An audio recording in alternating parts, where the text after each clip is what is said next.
question, looking back at your preliminary task, what do you feel you have learnt in the progression from it to the full product? Um, for our preliminary task, we have learned a lot about typical thriller conventions, the way films are made, and what people expect to see in a thriller film, as well as how to edit them, how to lay them out. And we've actually grown to love our favourite thriller films even more by researching them in a media and looking for the conventions in those films rather than just watching it. So the first thing I would like to talk about that changed quite a lot since the preliminary task is location and setting. And the obvious thing that we learn is that location matters a lot, and that the location of a film can convey a lot about the storyline. And a good location will make the film look more interesting and professional. When we filmed our preliminary task, we actually filmed on school site during the day and after school.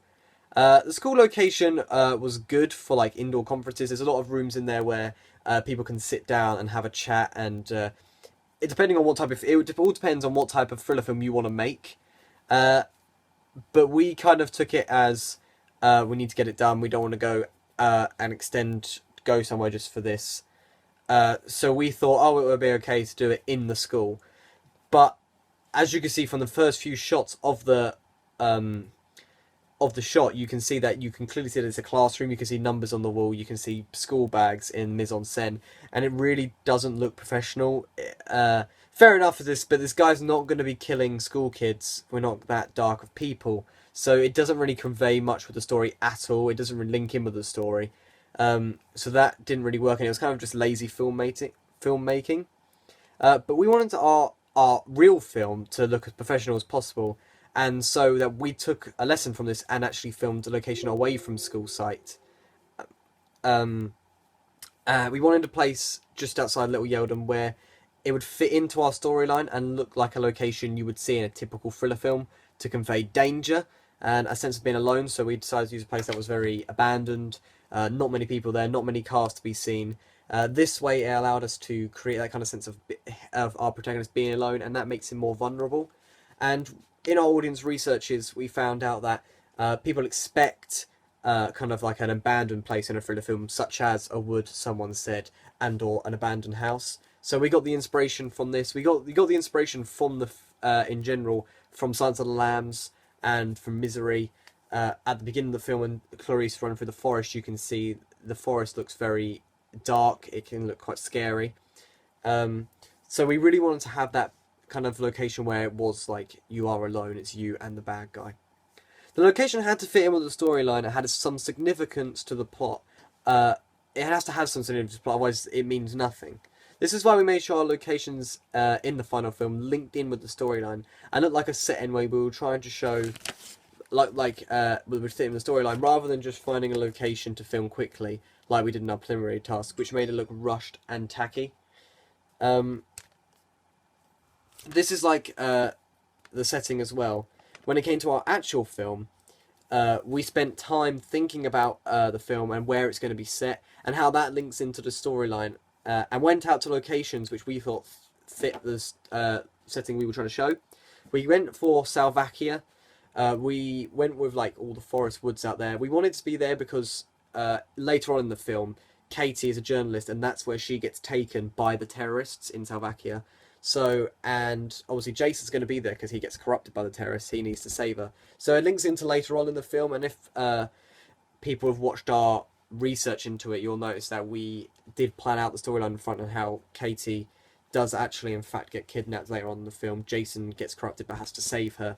That's how it all plans out. So it does link it, and we did spend time thinking about it, as well as the flashback scene. We wanted it to make sure like it was a nice, calm house that it's ordinary for everyone. It's like an ordinary house that someone would live in, and so we conveyed that by just literally asking a family member if we could film in their house, quite a nice house, so that it kind of felt more down to earth.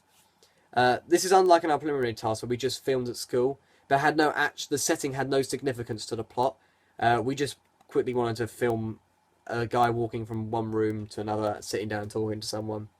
So overall, this helped us team learn that conventions, big or small in a thriller film, count towards how the final product looks, and we need to spend time thinking about location and setting to make it more realistic experience and authentic as possible, which is what we were aiming for in general. Next, we looked into the camera shots.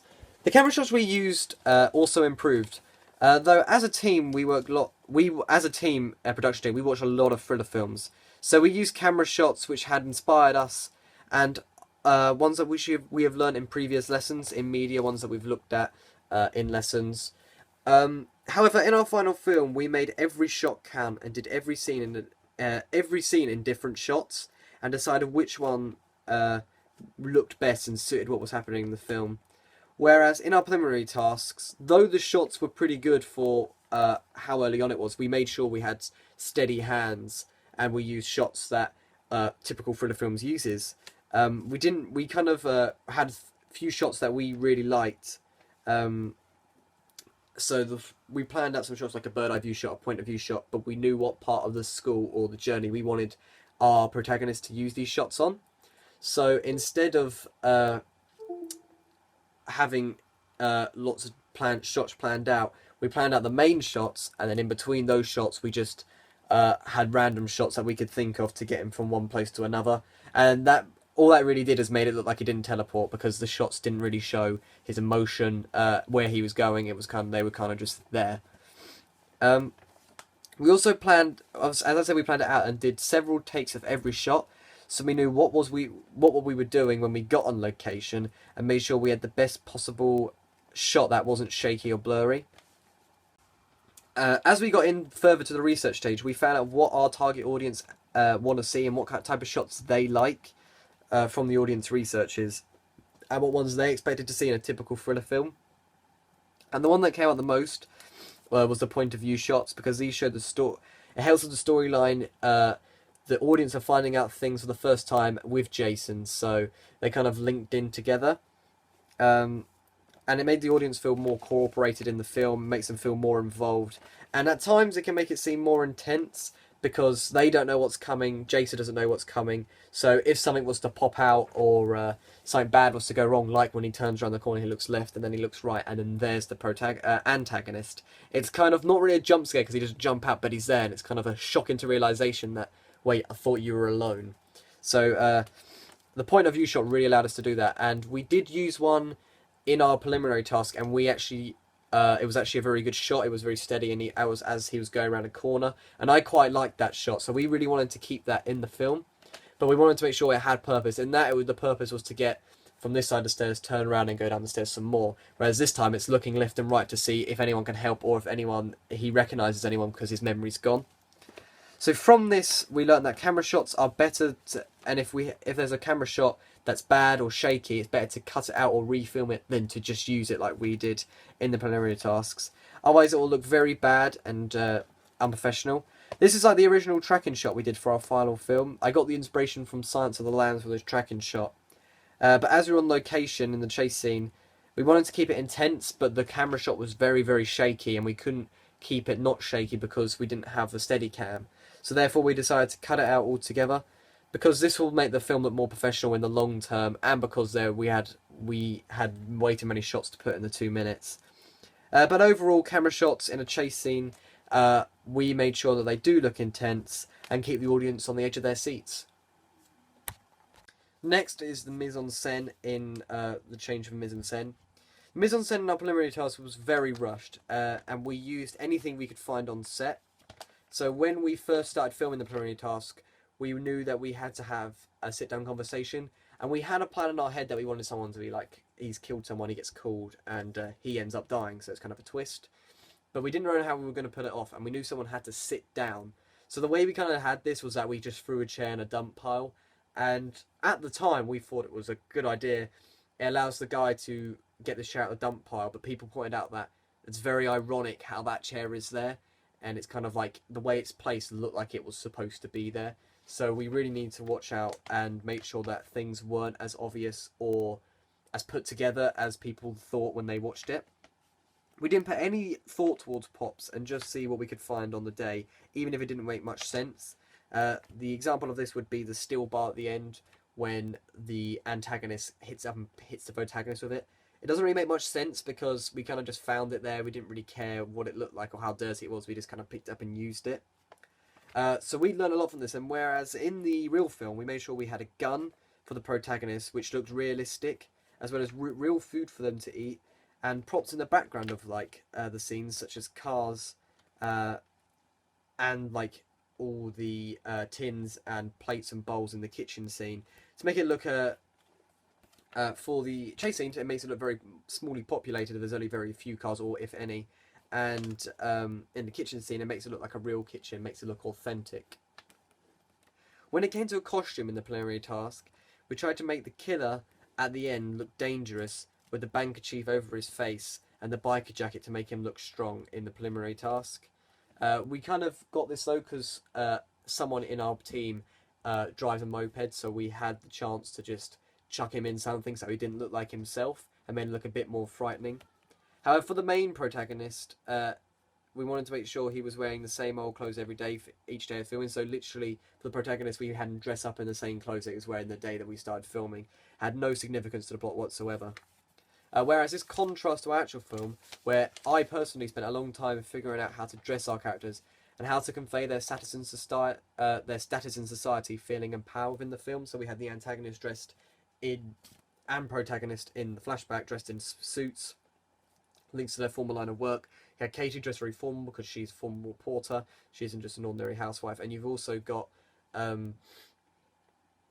Jason in the present day chase scene. He's all tacky. He's been through a lot, and you can see some of the makeup we applied with the mud on his face. So we spent a lot more time thinking about the costume, because the costume, much like the setting, is one of the first things people are going to point out. Maybe not like mentally like, oh, that costume's very good, but if you see a good costume, you know it inside. So I found out that costume does convey a lot about a character, and it can define a character in some cases, like Captain Jack Sparrow. That costume is so iconic that people just, if they see the costume, they think of that character. So costume does mean a lot in a thriller film and any film in general. So I learned this a lot from our preliminary task. Next, I want to talk about the editing, and it's worth making a note that our group had no experience in editing on Premiere Pro before we did the preliminary task. So the preliminary task, even if the editing wasn't that brilliant, it was a brilliant time to help us practice for the main film. And that's all the preliminary task was really just practice, getting to know the course. So I really enjoyed using the software, and it was great fun learning how to use it more or less by myself rather than watching tutorials on that. And the preliminary task was a perfect chance for us to use that. So the editing in the preliminary task was more for practice, as I just said, for our team, so we could get a feel of how to know the editing software Premiere Pro. For the preliminary task, we used a filter which looked like a CCTV footage, so it looked like he was being watched by someone. However, the numbers that appeared on screen did not look real, as every time we used this effect, the timing of CCTV footage would go back to 0 and start again. So, at the beginning, the very first shot is a CCTV footage, and it doesn't look that particular anyway, because you can see that it's just a timer that's just started going off. We didn't want it to have black and white, because then you can't tell it's CCTV. If you have the number, you do.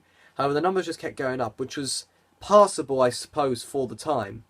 But then later on in the film, there is another shot where he walks around the corner. It's a very short shot, but we again use that CCTV footage, and the timer starts again. So already the viewers can tell that it's not actually a real CCTV footage, and that does not help with the look of the film. It makes it look very rushed, and again makes it look not very professional, which is, we wanted our main film to look professional.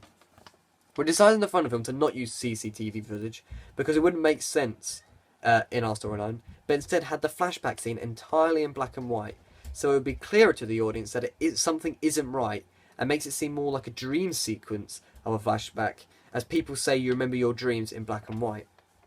When it came to the titles in our preliminary task, we chose a font at random because we were running out of time and needed to get it done. They were placed randomly on the screen towards the end, which made it look rushed and unprofessional. Therefore, we learnt from this and allowed enough time in the final film to make the titles properly, especially the final title with the name of the film, Sprint.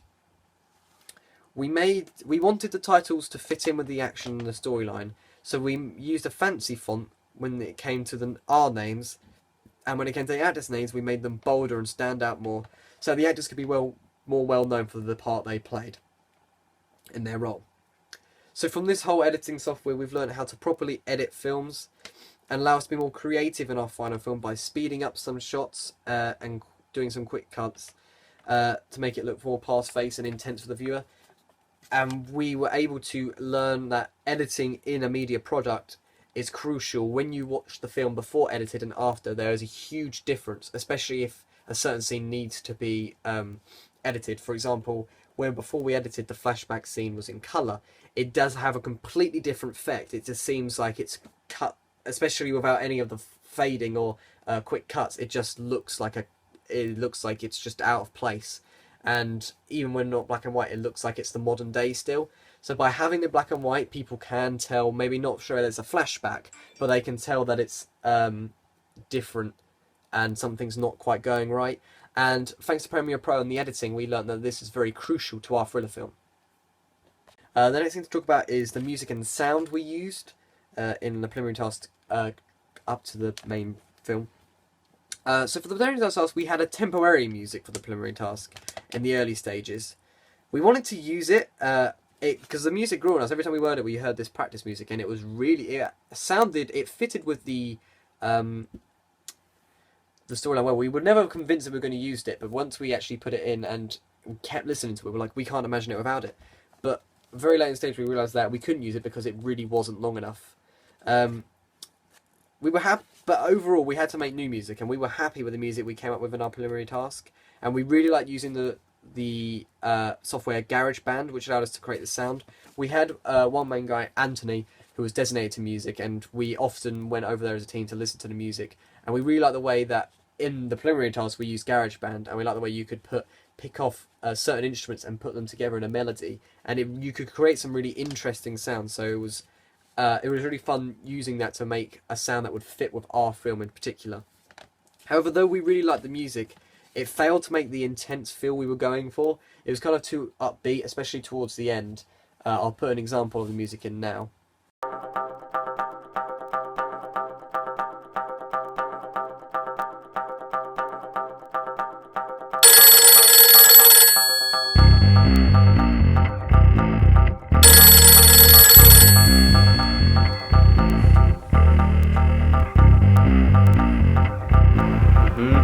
I'll be there.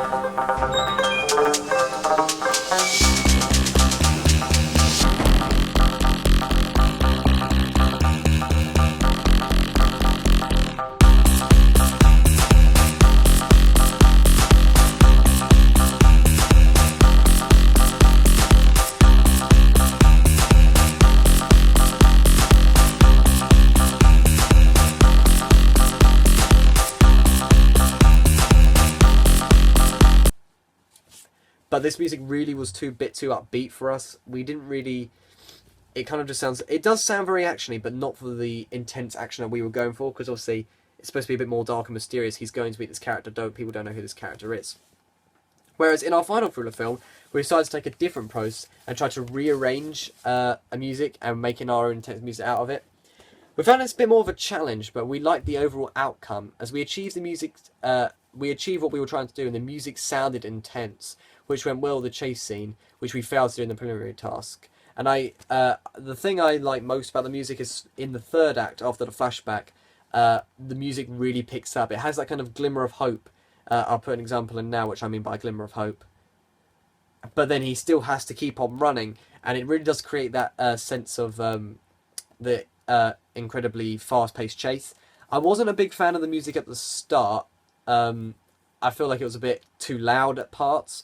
But I do like the flashback scene because I think it's very peaceful and it makes people think they can be a bit more relaxed. Whereas when they see the mysterious biker, the music picks up tempo again, then people realise he's in danger.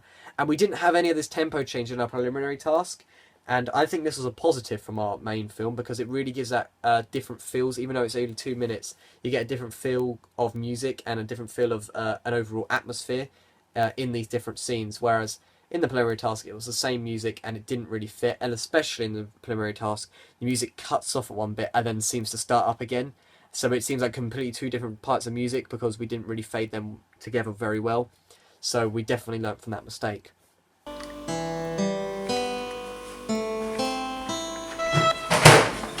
You alright, hun? How was your day? You know, same old, same old. Usual.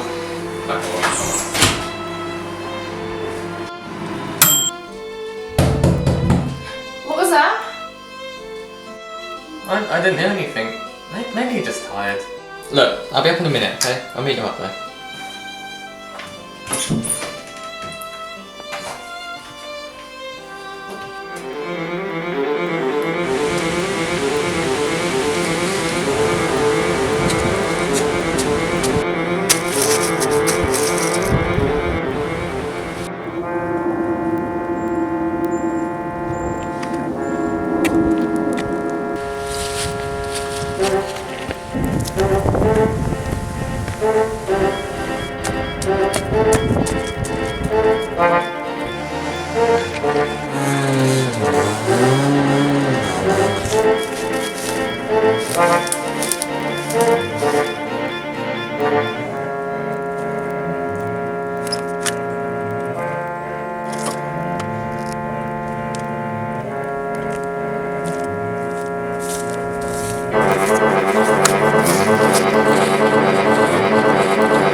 We also focused more on the diegetic dialogue in the final film.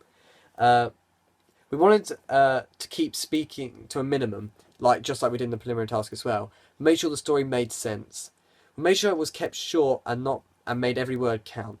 Whereas when we were filming the preliminary task, we made up the lines on location, which meant that they didn't have the same effect when delivering the lines because they didn't sound very tense or serious. And not only that, it doesn't help the fact that we didn't have proper actors.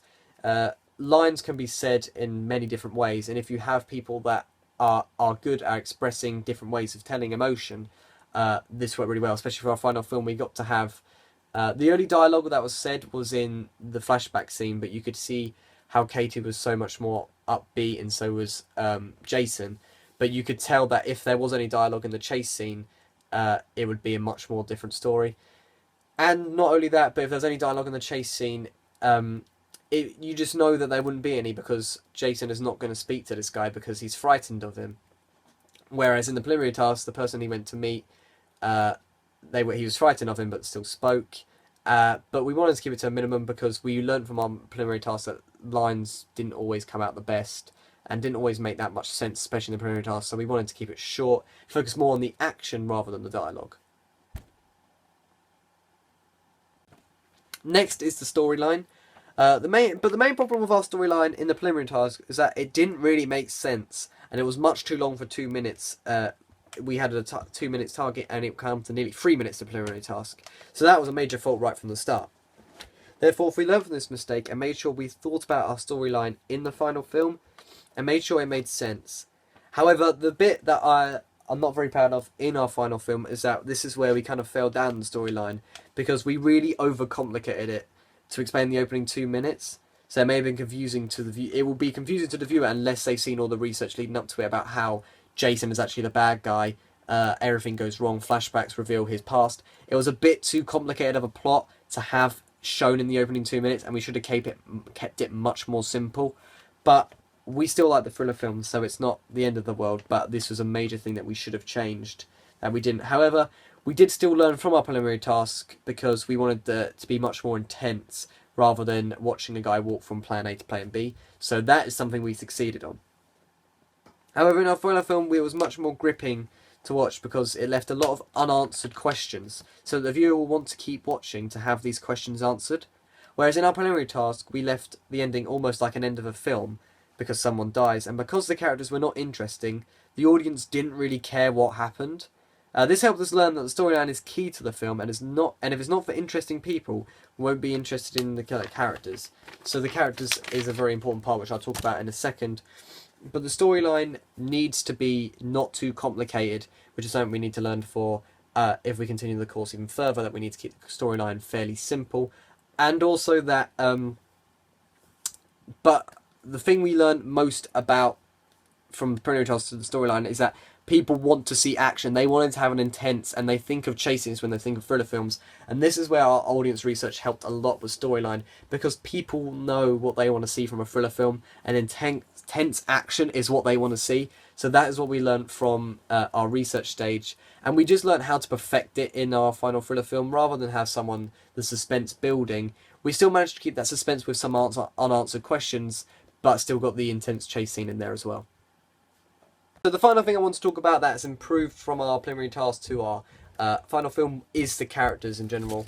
We wanted to make the characters as believable to the audience as possible and make them interesting so that the audience cared about them and wanted the protagonist to succeed. We wanted the audience to be able to relate to the main character, and so you don't need to, and shows that you don't need to be big or strong to be a hero, and that it's about courage and hard work.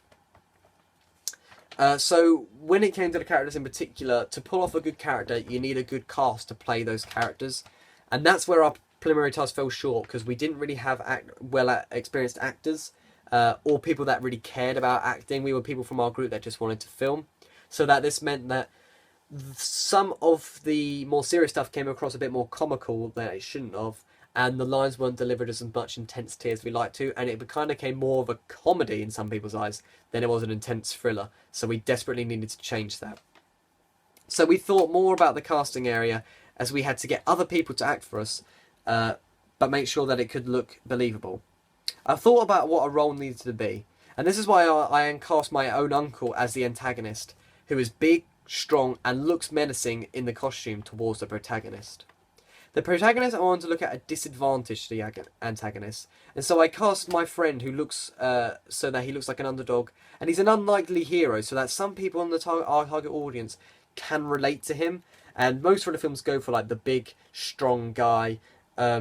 He can handle a weapon, and though yes, he can handle a weapon, they make him look very attractive, and that sometimes it can make, especially me as a thriller film audience, you can't really relate to them because they have all the girls, they have all the money, or they just got the courage, they've got everything. Whereas the character we cast, the character he plays, and the actor is not the most handsome chap you ever meet, and is not the most strongest guy you ever meet, but he has great courage, and that's what it's all about, and that's what we really wanted to show to our target audience. And for Katie, the wife, we needed an attractive young female who was well dressed and looked like a match for our protagonist, for a happy married couple. And this is why I managed to get another friend of mine to play this role. She's very into fashion, she's pretty, and she looked like a good match for my other friend, so that they could look like and they needed to be comfortable with each other as well, fairly comfortable, so that it wasn't like two complete strangers. No, they weren't the best friends in real life. They did still deliver some believable dialogue in some ways, so it did pay off. So overall, we made the characters in our thriller film a lot more in detail as well. In the preliminary task, you didn't really know anything about the protagonist. You didn't know anything about the dead guys, and you didn't know anything about the overall, the bad guy at the end. All you know is that this guy who's killed these people worked as this guy, and now he's dead because he didn't get his pay. Whereas in our main thriller film, you know that Jason has forgot his memory. Some strange antagonist biker is chasing it. And in the flashback, you see that he's got a wife, and the wife is pregnant. So the characters already, from the opening 2 minutes, have so much more detail in them, and so much more backstory for people to ask about the characters. So, for example, the mysterious biker, why is he chasing Jason? Jason's character is, why has Jason forgot his memory? Katie's problem is, how's his wife doing? Where is she? How have they had the baby yet? There are so many questions left unanswered for these characters, which not only makes the audience more interested in the characters, it makes them care about them, especially Katie the wife and protagonist Jason, because they have a family they're trying to build, and everything's going downhill, and people do like to see a happy ending. So this is going to keep them on the edge of their seat. Are they going to live happy ever after the baby? Is the mysterious biker going to do some harm? What is going to happen to these characters in the film? And that is the main thing we learn about the characters, is that people need to care about the characters in order for them to be a good thriller film in general overall. If it doesn't have interesting characters, the film will just fail altogether. So characters, we learned, is a very important part. And that's what we learned from our preliminary task to our final film. At the time, we were happy with the preliminary task. As time went on, we realised that it really didn't even look like a thriller film. when we showed it to our teachers and our friends, we realised that it was a bit of a joke, really. It didn't have any of that seriousness in it. And thanks to all these disadvantages and bad things about our preliminary task, we were able to contrast these into things that we could use in our final film to make our final film so much better, and everything we wanted to, everything our target audience and we as a production team wanted to put in to a thriller film.